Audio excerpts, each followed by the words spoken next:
Well, hello and welcome to episode 220 of Drink the Movies. I'm Brian here, as always, with Michaela. And Michaela, we have turned the calendar page over. It is June now, which means that it is Pride Month. Happy Pride Month, everyone out there. We did the film Pride last We year, sure did. We so did. that was good, and we're carrying that on again this year with a film that I've never seen. Probably should have. It's pretty, heralded. Critics loved it, people loved it, but yeah, I never saw it, and we're going to talk a little bit about that. But today we were talking about Call Me by Your Name. We are talking about Call Me by Your Name.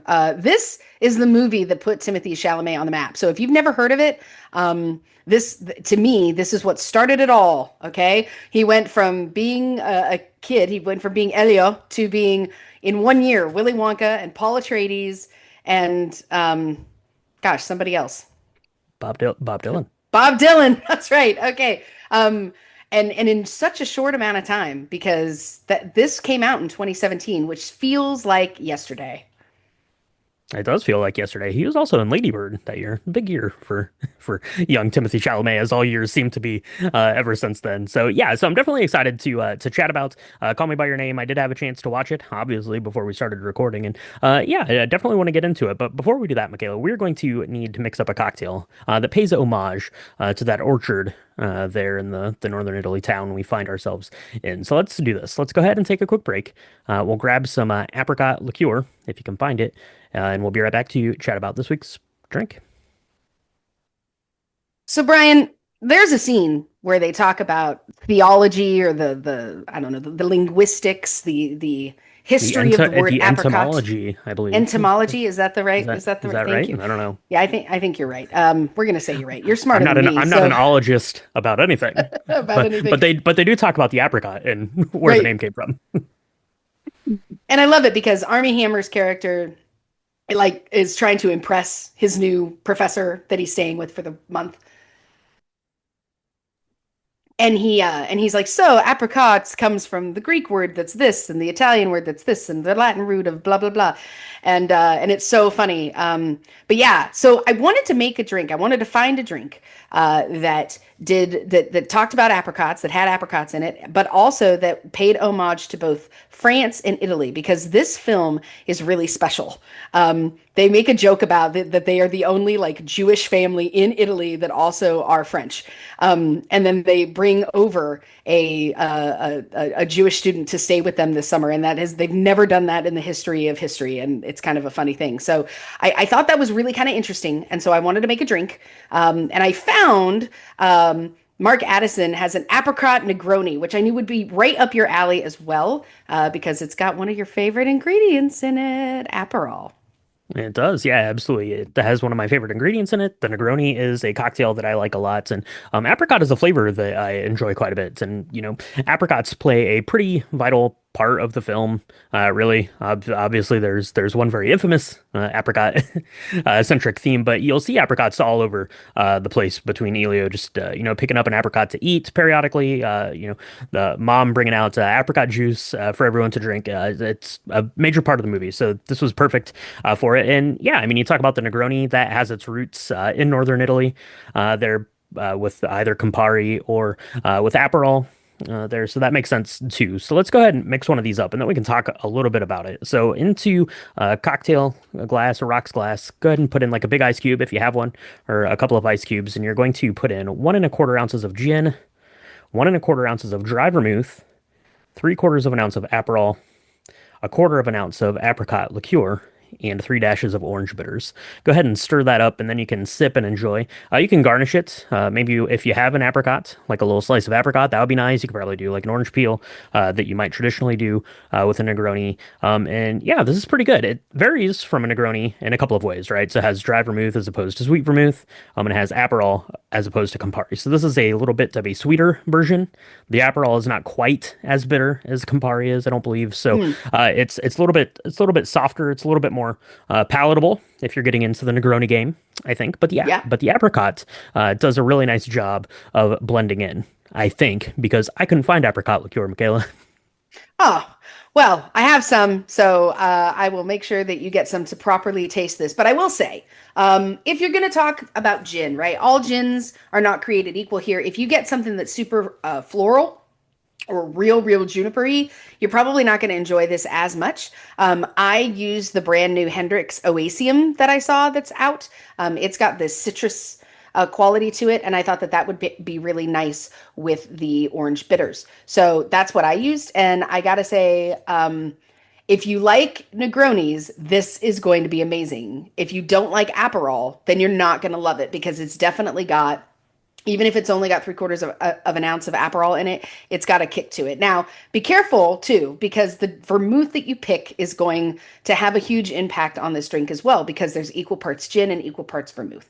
So I think I put maybe a little bit too much vermouth the first drink I had, and it had this kind of weird aftertaste. So just be careful there. It calls for an Italian vermouth, or sorry, a French vermouth versus an Italian vermouth. I don't know if that really matters, but I did all the things because I wanted it to be this Italian French apricot concoction.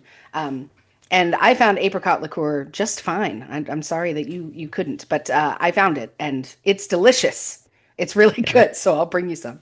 Yeah, I would imagine that it would be delicious. Yeah, I went to two of my local liquor stores. I was unable to find it, but what I did find was a bottle of Bols peach liqueur. Bols is a liquor brand out of the Netherlands. So I figured that would probably be pretty close, because it's not super like when you think of like a peach, like an American peach, right? It's not quite that, using some sort of European variant of peaches, I guess, that they have access to. So it was nice and subtle from that regard, and I thought that it paired up really nicely. But I did think that the Negroni kind of overall was a little bit sweeter than I like, and maybe that's just Mm, because I'm really into Negroni. So I would like to make this again, but maybe swap the Aperol out for some Campari just to give it a little bit more of mm. that bitter bite. I think that I would prefer that going forward. But this was really lovely, and it definitely reminded me of being in northern Italy, of enjoying a nice spring or summer day, having this, sipping and enjoying for sure. And it definitely paid homage, I think, to the film. And we're going to talk all about the film here as we make our way into the movie section. So why don't we do this, Michaela? Let's go ahead and take a quick break. I'm going to mix up another one of these because it was delicious. We can sip that, enjoy it. Take our time. It's summer in Italy, after all, right? So let's do that. We'll make up a second one, and then we'll come back and chat about this week's film, Call Me By Your Name.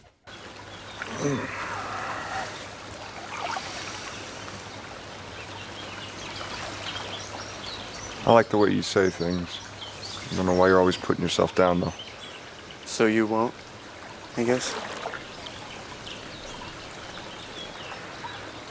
You really that afraid of what I think?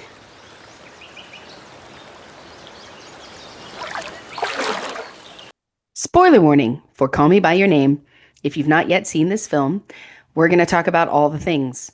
And I don't know if I would say they're spoilers, but we're going to talk about it. We're going to talk about how it ends. So if you don't want that to be spoiled for you, then you should press pause. You should go make yourself an apricot Negroni. You should go watch Call Me By Your Name, fall in love with Timothy Chalamet as he comes of age and falls in love himself in the summer of 1983. Yeah, we're going to talk about it. Yeah, it ends, spoiler, with Timothy Chalamet wearing the most epic shirt of all time, I will say. So I mean, this was it does he does look, it's ridiculous. How does he do it? Every shirt he wears end up, it looks like he just came out of like Fashion Week in Paris, even though it's supposed to be 1983. it's It's the coolest thing ever. it's because he's French and he only weighs like 80 pounds wet, I think. So it was released in 2017. It was directed by Luca Guadagnino. You might remember directed last year's Challengers. That's mostly what I know him for. He also directed Suspiria and a couple of other films, I guess, that led into this kind of love trilogy that this is the capstone on, I guess, or the third part of that trilogy, although the films don't really relate to each other that much. This stars Timothy Chalamet as Elio and Armie Hammer as Oliver. So this is kind of the pair we're going to be following throughout the film, but this is really Elio's story. It's a coming of age story for Elio. So that's who we're going to be following here. And there's a couple of other characters that we're going to be making mention of as we talk about the film this week. Michaela, this won an Oscar. It won for Best Adapted Screenplay but for James Ivory. And it was also nominated for Best Original Song, Mystery of Love by Sufjan Stevens. Actor in a leading role for Timothy Chalamet, his first. Now he's been nominated for two, with one this past year. And it was also nominated for Best Picture. It sure was. Uh, So I saw this in the theaters because I watched all of them, right? This was before you and I started this Drink the Movies journey together. So you weren't there, but I was. And this is where I fell in love with Timothy Chalamet's acting. Um, I absolutely adored his performance in this film, and I was very sad that he lost as a kind of breaking out in this in as a role. He had done a couple of things at that point, but this is when I really got to see him. And then I also really enjoyed him in Lady Bird that came out that year. He's done a couple of other things, and then his characterization just has exploded him as a who's who now, as one to watch in acting. And I think this movie really gives you a great I don't know, insight as into why, because his performance to me is just almost perfect. Hmm. Yeah, he does a really good job. Elio in this film is meant to be 17 years old, so he does a really good job of kind of embodying that as kind of this bookish, smart, kind of slightly introverted character Mhm. who's definitely struggling with his own kind of identity throughout this, really throughout the whole film, which propels him into this kind of longing relationship that he has with Oliver, Armie Hammer's character in the film. But Timothée Chalamet does such a good job of kind of embodying that. If you can go back in time to when you're 17 yourself, right? You're kind of at that point where you think that you're smarter than you really are, and you're still kind of susceptible to to losing your cool or losing your way or losing your head a little bit. And Timothée Chalamet does that really, really well here, portraying this character Elio in the film. Let's kind of set up the outline here of the story a little bit, Michaela. Don't really want to get into like the story beats of this because it's kind of like a swath. If you think about a movie being a slow burn, that is certainly what this is. But basically, we pick up with Elio. He is there with his family in I think it's like a northern Italian town. I don't think they ever call the town out by specific name, but basically it's summer there. A very sleepy town, as Italian small towns are wont to be in the summers. Everyone's kind of left to go on their own vacation holidays for the summer, so they're there, and Elio's father is a researcher. He's like an archaeologist, I think, kind of a deal, and Yeah. he's having his student teacher kind of come in to aid him throughout the course of the summer, and that is Oliver, who's played by Armie Hammer, and comes in, and you basically get to spend this summer here of Elio trying to figure out who he is and learning a little bit from Oliver about how to like capture your own personhood, I think, a little bit. Yeah, you see, it's interesting because they do this every summer, apparently. Like somebody comes and spends, 8 weeks or something with this family. So Elio kind of knows the drill. He is going to share kind of this upstairs bathroom. He's going to move out of his bedroom and into a different room to make room for whoever this person's going to be. This person, when Oliver kind of joins and meets the family, he says hello, and then he immediately goes to bed, and he doesn't wake up for dinner. And Elio is kind of offended by his charm at first. It doesn't really appreciate how he's supposed to act. He says, I wonder, does anybody think that he's a little rude or a little arrogant? And the family's like, he's probably just tired. It's fine. But you can tell there's something that has struck Elio immediately with Oliver, and you don't really know where Oliver's head is in almost in any of this movie. He is like this enigmatic, unknown kind of force where you don't know if he is realizing himself what's going on between him and Ilio, or if his intentions are good. You just don't really know. It's really taken. This whole film is really taken from Elio's perspective and how he is dealing with these feelings that he doesn't understand, and also trying to figure out who he is underneath this guise of just being I don't know, putting up with this American graduate student who's there, who's everybody seems to really like. All the girls are going crazy over because Armie Hammer is conventionally really good looking guy, and Elio just doesn't know what to do with any of that. hmm Yeah, and I think Elio kind of picks up on a couple of things from the character of Oliver as we're kind of following along with Elio, and kind of going through the growing pains of, I guess, being a 17-year-old trying to come into your own. You mentioned it at the top, Michaela. This is a Jewish French family that is in Italy.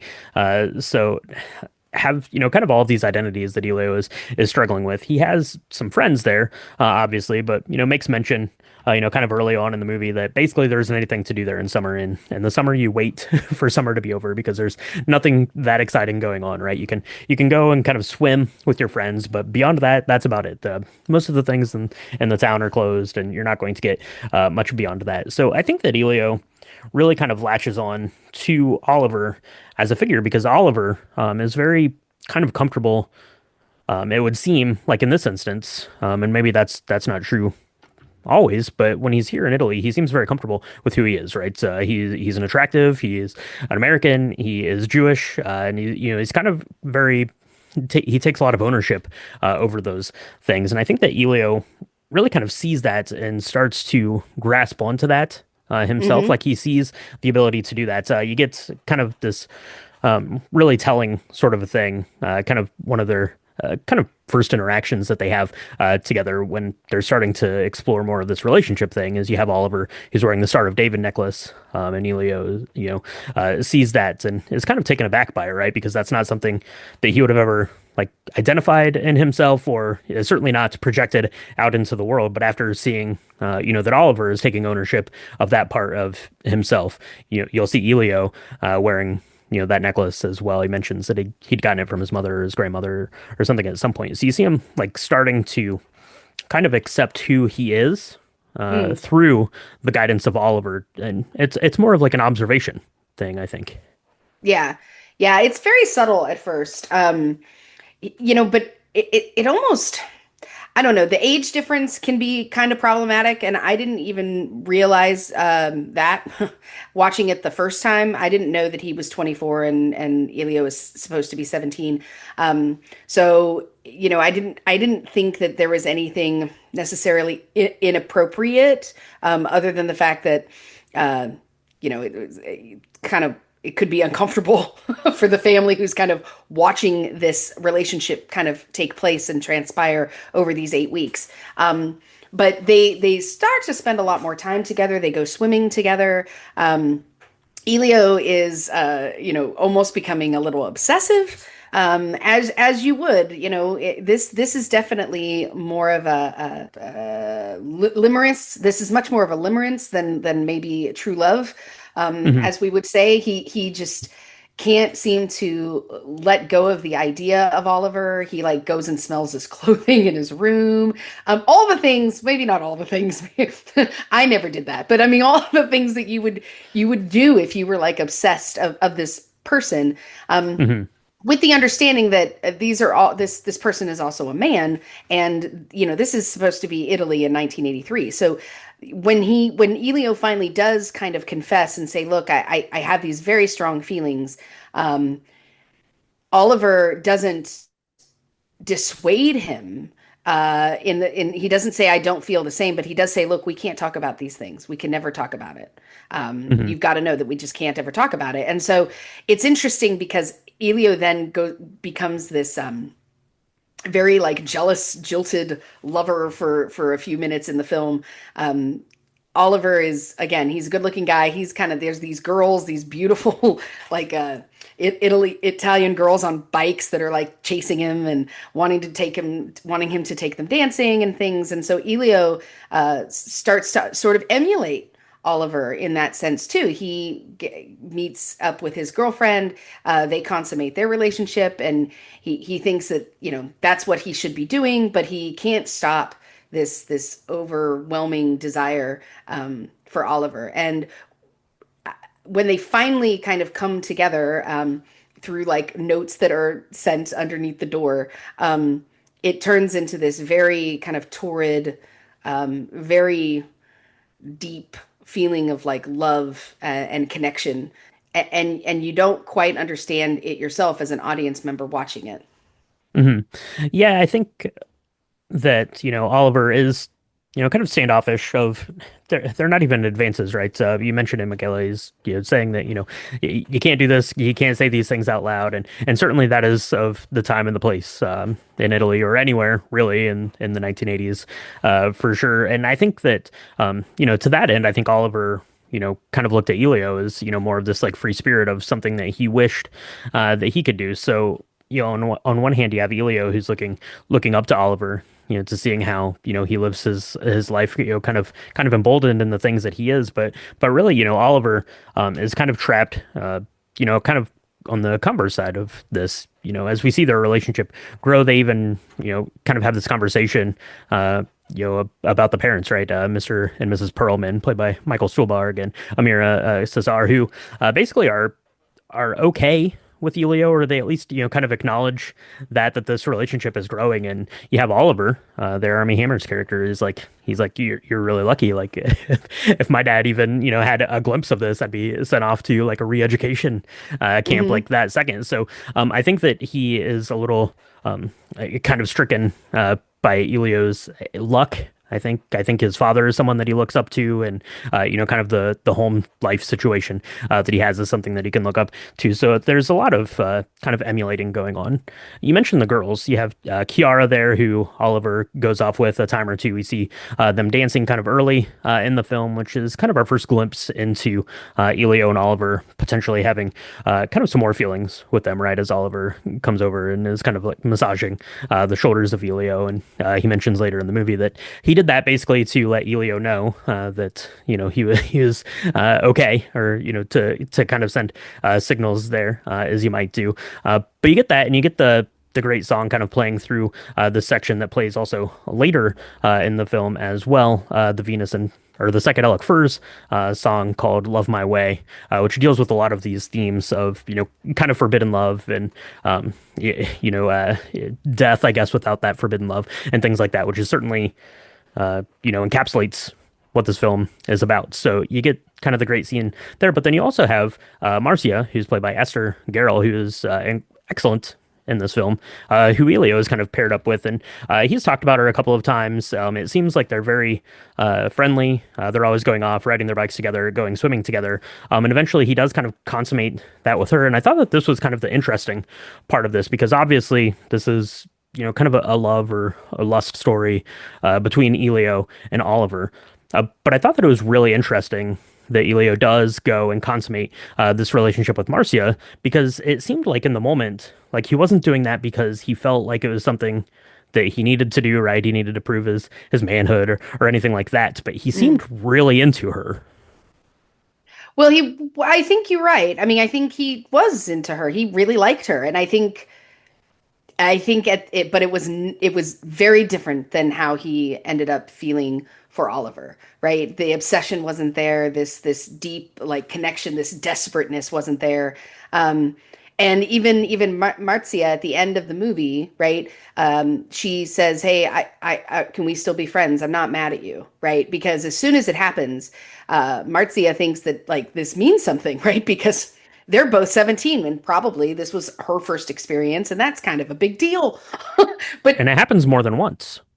it does. But I think when you are a person who is part of that community and you're exploring that aspect of your relationship, I think that it's pretty common to kind of explore both sides of that coin, as it were, right? And in 1983, it was a lot more normal, quote unquote, for a person for Elio to be on a date with a girl and have an encounter with a girl than it would ever have been for him to do that with a boy. And they were friends, and so it sort of was that thing where it's like I think he was more comfortable with seeing how like trying that on for size, as it were. And I think that's pretty common. Now, what we don't know is if he made any kind of definitive decisions about if he was, actually bisexual or if he wasn't.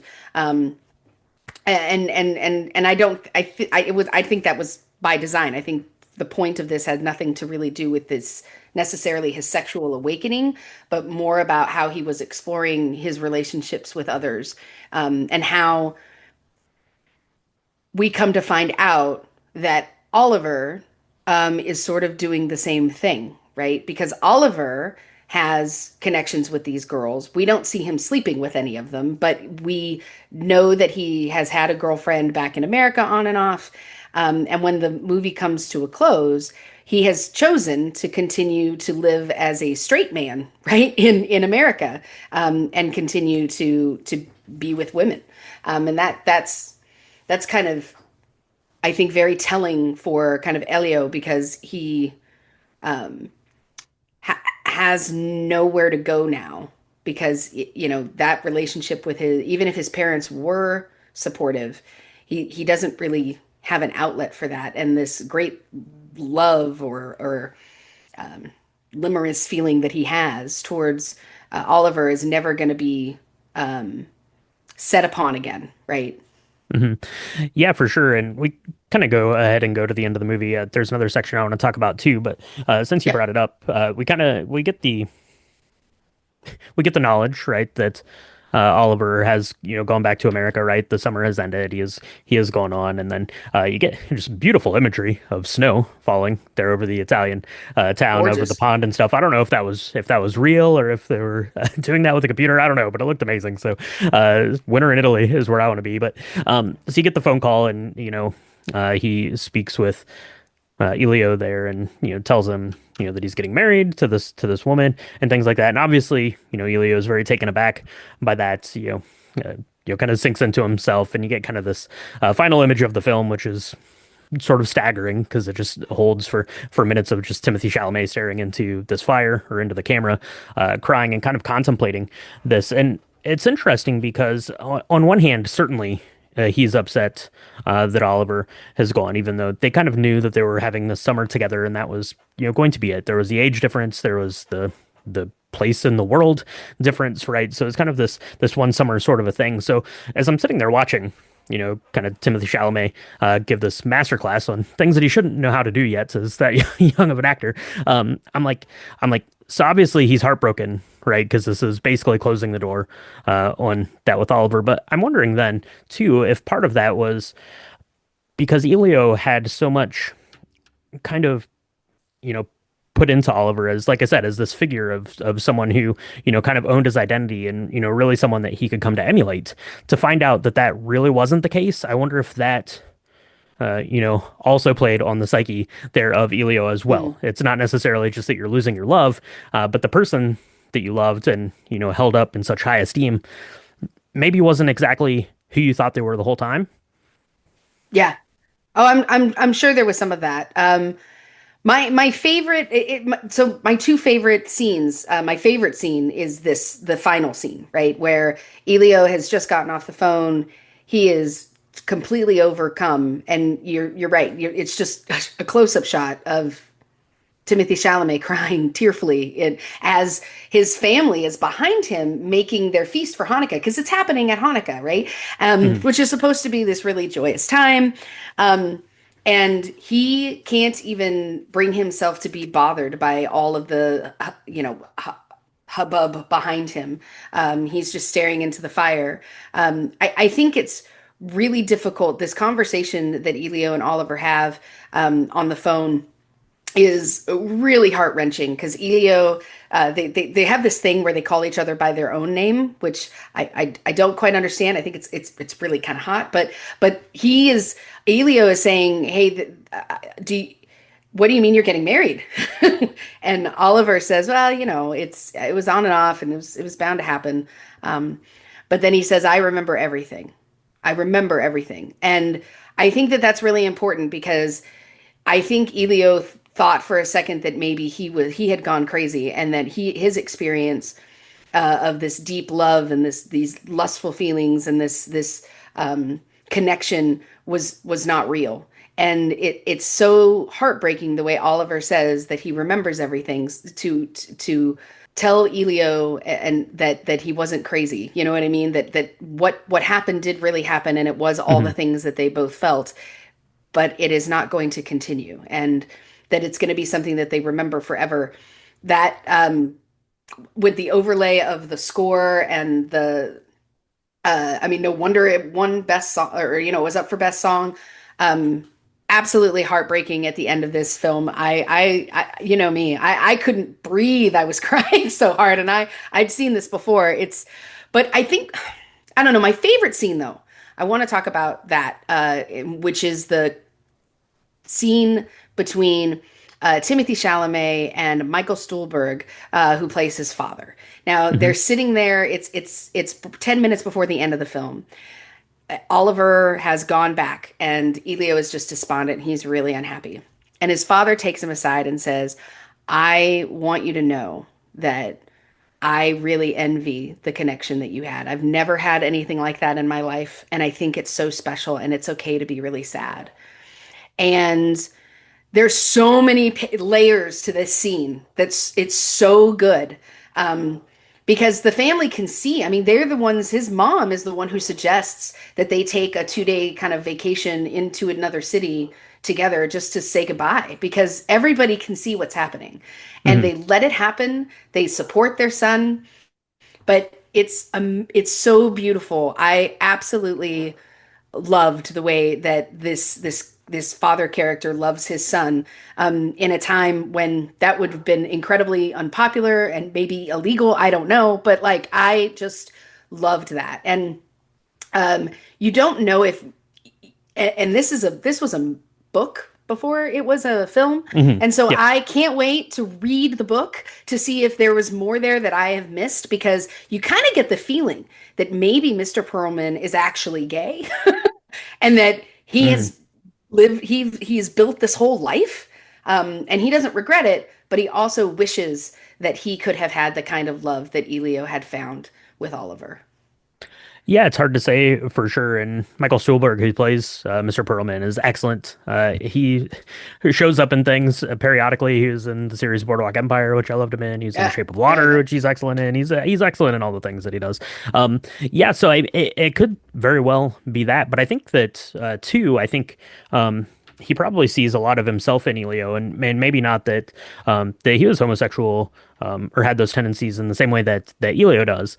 But I think that he probably can identify with that part of him of not really knowing who you are, not being proud of who you are. Right? Mm. You mentioned they lived in France, they would go to Italy, they were Jews, but they wouldn't really, get into that too much, right? It was kind of, you're all of these things. So what are you really? What version of yourself, I guess, do you want to put out into the world? So I think that maybe he could identify himself there with that as well, and he probably could recognize in Elio that he was, taking more ownership of, those different aspects of his life and, kind of putting that forward as, kind of, more of this introverted character to, to going out and taking risks and doing stuff like that. So I think that, that was interesting, and that conversation was really great, and it spurred some other conversations that he has because he has a kind of almost a similar kind of feeling one with his mother there who picks him up from the train station after Oliver has left. He has kind of a similar situation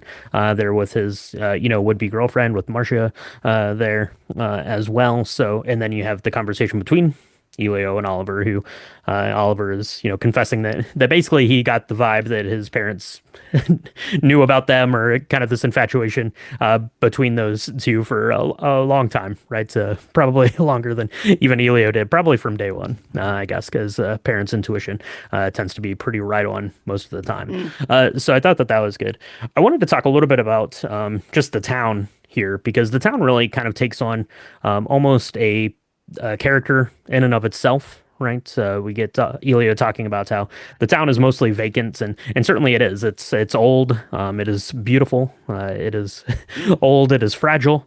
Kind of all these things, but it's also empty. So I think that the town itself is very kind of Mhm. emblematic of Elio.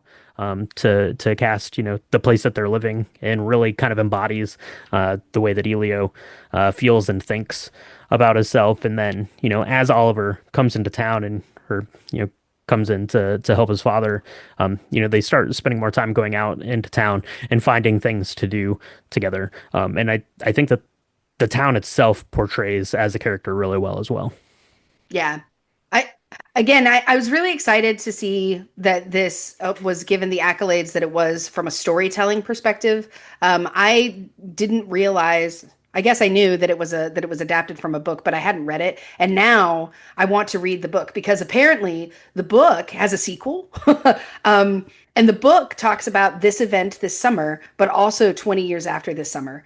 And they obviously didn't include that for whatever reason. I'd love to be able to explore that a little bit more and see what happened and how those this meeting and this connection between these two people impacted both of them over time. I don't know if that's the way it presents itself in the book or not, but it's very exciting to me. I went and bought both books immediately after finishing this movie, realizing that it was a book that it was adapted from. Because this story, I don't know, I find it very compelling. I love a good love story, as you know, and this is like, a very modern day kind of star-crossed lovers can't be together but want to be together kind of thing. And I really, I don't know, I was very drawn to it, and I found the scenery, the set direction, the score just it's not a perfect film, but I found those pieces were incredibly haunting to me. Yeah, I think after you kind of add up all of the things, and Luca Guadagnino does an amazing job, both in kind of the way that visually he's telling the story, and then also the other kind of thematic elements of the story. I mentioned, kind of the song there, the psychedelic furs, and you also have kind of the fruit orchard piece of it, Hmm. which goes on to, some more of the sexual awakening of Elio there with that scene with the apricot there as well, in which Oliver, is basically kind of giving Elio permission to be himself in that moment, even though Elio is embarrassed Hmm. by what he had done. So you get stuff like that, and kind of the fragility of something like an apricot or a peach. I see Hmm. it referenced as a peach a lot of times. I'm pretty sure they say apricot in the movie a lot of times, um It's an apricot. uh but you get the kind of the fragility of that as being, this soft fleshed, easy to bruise fruit, same kind of thing as Elio there. You also get, and I saw a lot of articles about people talking about it, but apparently Luca Guadagnino himself never really said what the significance of it was, but there are a lot of flies in the scenes here, and those most often, uh, I guess, would reference, especially in like Renaissance era like artwork and stuff, Mm. like rot and death. And there are a lot of flies in this film, and I guess you could maybe take those into consideration when you're thinking of Elio's kind of love loss at the beginning of the film or at the end of the Mm. film. And then Mm. conversely, kind of at the beginning of the film, you'll see flies, landing on his shirt. You'll see them on like the pages of his music that he's transcribing, and things like that. That I guess you could take those as indicating Elio's kind of death of not being who he is, because then the flies largely vanish again until the end of the film, and then there's one again on Elio's shirt as he's sitting there looking into the fire, and kind of that final frame of the film. Yeah. I don't know. I mean, I think there were pieces of it where I think by the end of the film, Elio at least knew more about who he was, and certain things had to die, like the relationship, this at least the sexual relationship between he and Marzia. I think they agreed that they were going to stay friends. Um, I don't know, and like you said, like the death of someone that you knew to be a person. Um, I don't know if I'm saying that right, but Elio knew Oliver, like he felt like he knew him truly. And yet Oliver goes and kind of does this thing that Elio doesn't really understand or doesn't want to understand. And again, you're right. Like when he came face to face with the terms that, hey, this person is not maybe what you thought they were, or you built them up in your head to be this very brave person, when really they're just as scared as you of living their true life, understandably, right, in that day and time. And just having that be something that kind of changes the way you feel about somebody, maybe not kill it off, but that's kind of what I was thinking, with regards to the symbolism of the flies. Mhm. So you have those, and then I mentioned it kind of at the top. This is very much a slow burn film. It's certainly a coming of age film that you can take different aspects of it. I guess I would feel much different about it had I watched this, as someone closer to Elio's age than I do now, and I'll probably look back on it differently, in 20 years' time when I go back to revisit it. And that's a really true tell of a good coming of age story is that the perceptions that you have of that story change as experiences in your own life changes and what you take away from it. And I love kind of the slower burn of this film as well. It was paced really, really well. Um, Even though there's obviously not a lot of like like actiony things that are happening, but Hmm. it kind of just leaves like this trail of breadcrumbs that you just can't wait to like stumble on the next one, like what piece of the puzzle is going to unfold next. So I thought that it was really brilliantly done from that standpoint as well. Yeah. No, I think you're right. I mean, I definitely feel differently. I watched this in the theaters when it was out in 2017. It's haunted me since. I watched it again, and there were certainly things that I picked out and saw that I feel probably differently about. Um, I don't know. I personally, I think this film is really special. Um, it is a slow burn, and it's so it's not for everybody. But I really found a lot of joy and sorrow and rewatching it, and I think it's worth certainly time worthy for all of the things that we've talked about. Yeah, absolutely. So that is Call Me by Your Name. It is available to stream on HBO Max as of recording this. That's where I watched it, so you can go check that out. And it makes me interested in going back and watching some more of Luca Guadagnino's films. And it makes me want to go back and watch Challengers again to see, if there are any parallels I can see kind of in the way that he told that story, just from last year. And certainly the way that the use of music and kind of telling the story, Mhm. which I definitely saw in this film and saw in that film. So let us know at home what you think about Call Me by Your Name. Let us know if you checked it out back in 2017 when it released, or let us know if you've watched it more recently and what you think about the love story between Elio and Oliver as they spend that summer in Italy. They're falling in love. So let us know that, and let us know if you make an apricot Negroni. You can do that on our social medias. It's at Drink the Movies on Instagram, Threads, and Blue Sky, and Facebook.com/Drink the Movies.